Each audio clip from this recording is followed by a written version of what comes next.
Hi friends, இன்றைக்கி நம்ம பார்க்க போகிறது 15வது வாரத்தில் உங்கள் வயிற்றில் வளரக்கூடிய குழந்தையின் வளர்ச்சியை பற்றியும் இந்த 15வது வாரத்தில் உங்களுக்கு என்னென்ன மாற்றங்கள் ஏற்படும் அப்படின்றத பற்றியும் பார்க்கலாம். அதுக்கு முன்னாடி நம்ம சேனலை சப்ஸ்கிரைப் பண்ணி பெல் பட்டனை கிளிக் பண்ணி ஆல் ஆப்ஷனை கிளிக் பண்ணி வச்சுக்கோங்க. வாங்க வீடியோக்குள்ளே போகலாம்.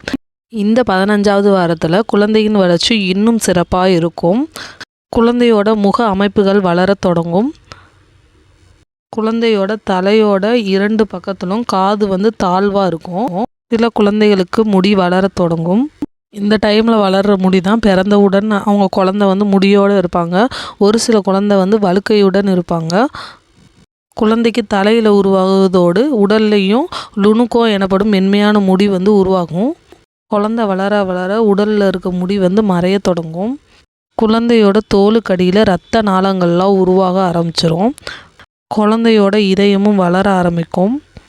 குழந்தை இந்த வாரத்தில் ரொம்ப சுறுசுறுப்பாக இருப்பாங்க. உங்கள் குழந்தை வயிற்றில் இருக்கக்கூடிய பனிக்குட நீர், அதாவது அம்னோட்டிக் திரவம்னு சொல்லக்கூடிய ஒரு ஃப்ளூயிடில் சுற்றி வருவாங்க. இதனால் உங்களுக்கு அசைவு உணர முடியும்.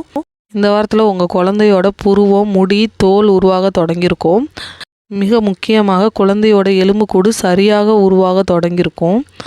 இந்த 15வது வாரத்தில் உங்கள் வயிற்றில் வளரக்கூடிய குழந்தையின் அளவு சிறிய ஆப்பிள் போல் இருக்கும், இல்லை பெரிய திராட்சை பழம் போல் இருக்கும். குழந்தையோட அளவு 3 முதல் 4 அங்குலம் நீளம் மட்டுமே இருக்கும். குழந்தையோட எடை 50லேருந்து 60 கிராம் வரை மட்டுமே இருக்கும். குழந்தையோட அளவு கம்மியாக இருந்தாலும் அவங்களோட உறுப்புகள்லாம் வளர்ந்துருக்கும். உங்கள் குழந்தையோட உறுப்புகள் ஒவ்வொரு நாளும் முதிர்ச்சி அடைய ஆரம்பிக்கும். உங்களுக்கு என்ன அறிகுறிகள் தோன்றும்னா, கர்ப்பத்தோட ஃபஸ்ட்டு 3 மாதத்தை கடந்துட்டீங்க. 2வது ட்ரைமஸ்டரில் மார்னிங் சிக்னஸ் நன்றாக குறைஞ்சிருக்கும்.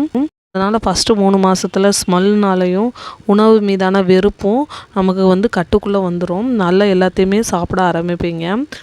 இத்தனை வாரத்தில் இருந்த வீக்னஸ் குறைஞ்சி நல்லா எனர்ஜியாக ஃபீல் பண்ணுவீங்க. அதுபோல் 15வது வாரத்தில் தொடக்கத்தில் குழந்தை வேகமாக வளர்ந்து வரும். இப்படி வளர்ந்து வர்றதுனால குழந்தைக்கு ஏற்ப கர்ப்பப்பையும் விரிவடைந்து உங்கள் உடல் கடினமாக உழைக்க தொடங்கும். உங்களுக்கு மூச்சு விடுறதுல கொஞ்சம் கஷ்டம் இருக்கும். உங்களோட வெயிட்டும் அதிகரிக்க ஆரம்பிக்கும். உங்களோட ட்ரெஸ்ஸெல்லாம் டைட்டாக ஆரம்பிச்சிருக்கும். அதனால் தளர்வான உடைய அணியுங்க. இந்த வாரத்தில் உங்களுக்கு கால் வீக்கம் ஏற்படலாம். ஏன்னா எடிமா எனப்படும் அறிகுறி இயல்பானது இந்த கர்ப்ப காலத்தில்.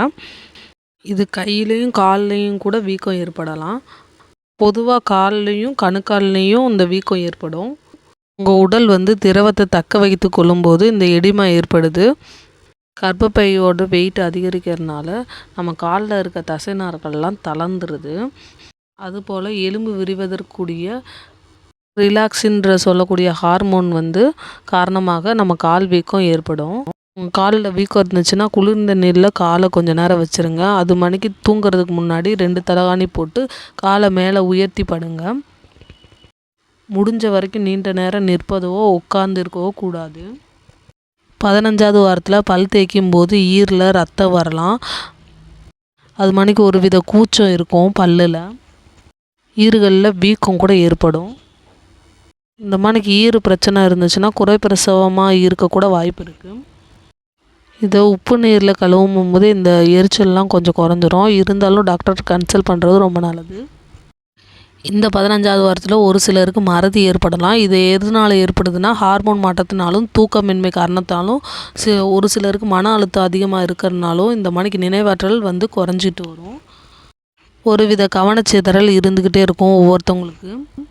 ஒரு சிலருக்கு மூக்கடைப்பு ஏற்படும். இப்படி இருக்கும்போது சொட்டு மருந்து மணிக்கு ஒன்று தருவாங்க மூக்கில் ஊற்றுறதுக்கு. அது வாங்கி யூஸ் பண்ணால் நல்லது. டாக்டர்கிட்ட கன்சல்ட் பண்ணிவிட்டு யூஸ் பண்ணணும். இந்த வாரத்தில் கீழ் முதுகு வலி எப்பயுமே இருக்கும். கர்ப்பப்பையில் குழந்தையோட வளர்ச்சி அதிகரிக்கிறதுனால கீழ் முதுகு வலி வரும். இந்த முதுகு வலியை குறைக்க நீங்கள் தசையை வலுப்படுத்தவும் மிதமான விடப்பயிற்சி செய்யணும். சிறுநீர் பாதை நோய் தொற்று இந்த வாரத்தில் ஏற்படலாம். நீங்கள் யூரின் போகும்போது உங்களுக்கு ஒரு வித வலி இருந்துச்சுன்னா, இப்போ யூரின் இன்ஃபெக்ஷன் ஆகி உங்களுக்கு வலி இருந்துச்சுன்னா யூரினே போகாமல் இருக்கக்கூடாது. யூரின் அடிக்கடி போகணும், தண்ணி குடிச்சிட்டு. அது மணிக்கு ஒரு வித காய்ச்சல், முதுகு வலியோடு சேர்த்து யூரின் இன்ஃபெக்ஷனும் இருக்குது அப்படின்ட்டு பார்த்தீங்கன்னா கண்டிப்பாக டாக்டர்கிட்ட கன்சல்ட் பண்ணணும். அவ்வளோதான் ஃப்ரெண்ட்ஸ். இந்த வீடியோ உங்களுக்கு பிடிச்சிருந்தா லைக் பண்ணி ஷேர் பண்ணி சப்ஸ்கிரைப் பண்ணிடுங்க. Bye friends.